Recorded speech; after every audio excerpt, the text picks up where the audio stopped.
deep in the cold forests of the Adirondacks, 23-year-old Sam set out for a solo hike. The forest was famous for its scenic trails, but locals always warned about the dark corners where things seemed to vanish without a trace.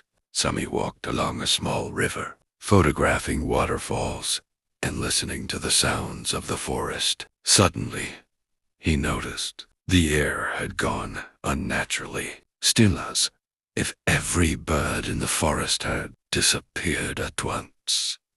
He tried to retrace his steps, only to find that the path he came from seemed to vanish, as if the forest itself had shifted around him. After 2 hours of wandering, he decided to push forward. As he touched a massive tree, he felt the ground under his feet strangely soft. Moments later, he found himself standing at a small lake he was certain hadn't been on his path before. The water reflected the forest in a way that felt unreal. Sammy called out, "Is anyone here?" "No answer." Then a sudden cold wind swirled around him, and he heard distant footsteps, but when he looked, no one was there. It was nearly 5 p.m. when he sat on a rock by the loch, and suddenly his right shoe vanished as if the earth itself had swallowed it.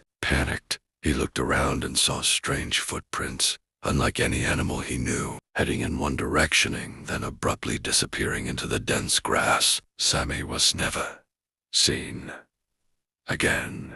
All that remained was the camera he'd brought, with photos of himself by the lake, eyes wide with terror, and no sign of any person or the forest is quiet now. Locals still warn, if you enter the dark corner, the forest might take you and leave no trace.